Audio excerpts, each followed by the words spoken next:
Obviously, there's a big physical aspect to being a footballer. What's the mindset of all the power and strength training? I think at FCK we have a big onus on strength and power because it supports the manager's football philosophy. So you can see from the players, they've got a high strength base.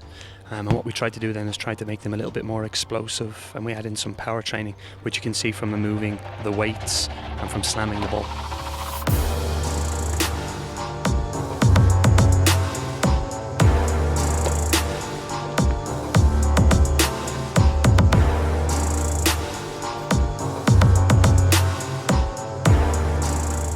And what's the main areas in making all the exercises and all the workout?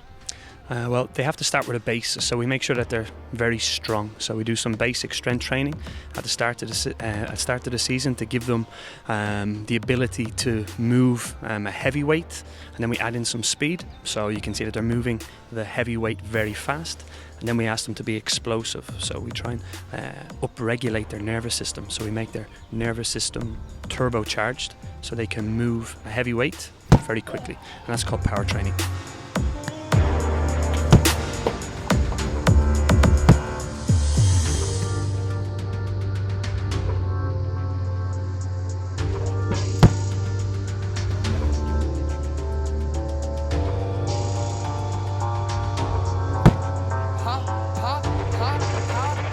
And how does the manager's style of play affect the way you're doing all the power and strength training? Well, I think everybody knows that the manager likes to have explosive players who can win duels, who can play at a high tempo, who are very strong. So what we've done is we've built some like a band of brothers in the gym, and then we invite them to take it onto the pitch, because it's what happens on the pitch that matters most. So the manager's football philosophy needs players that can win duels, who are explosive, who can almost dominate the opposition. So that's what we've created for him, so he can actually have it on the pitch.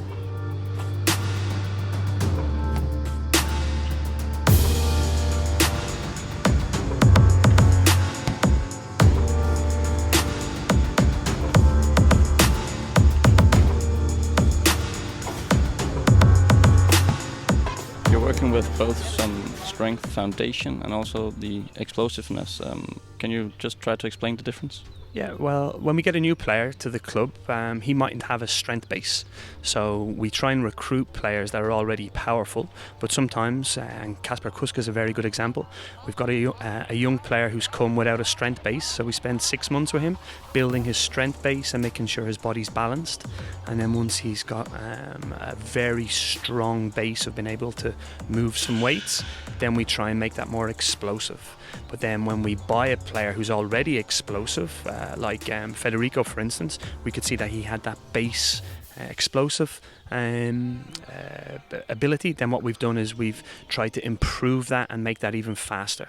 We added a little bit more strength to that, and then on the pitch you can see that he's actually getting even faster, more explosive. He's even a little bit stronger. So that's two players who came to us with a different type of profile.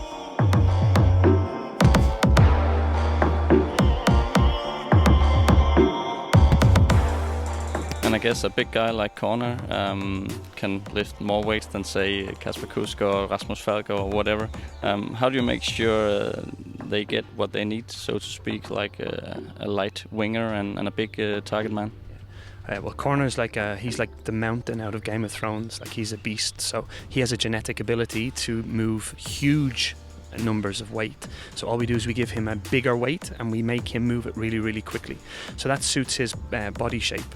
And then when we have a winger like Falk, who's come to us with a nice base of strength, we just give him an easier weight to lift, but again we get him to move it just as quick as Corner.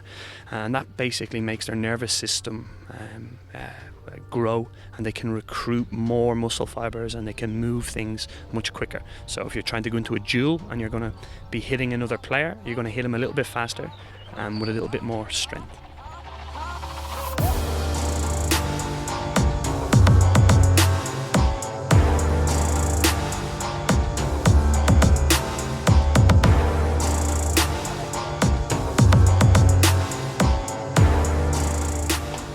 And in your opinion, how big an element has the physical aspect of football become these days?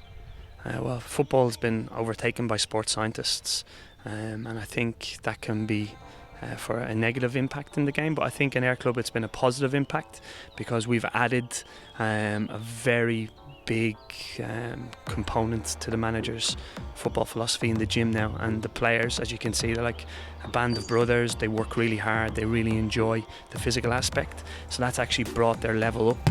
So I think it's helped this club. At other clubs they can say the sports science has taken over, but I don't think it has here. And finally, I have to ask, who's the strongest man in the team? Oh, it's a tie. So you've got Zanka, you've got Rimmer, you've got Corner, obviously, and dark horse is Delaney. So you've got some beasts there, but the biggest gain has been in Luda. Luda is the one who's gone from being a tiny little skinny boy into a proper machine.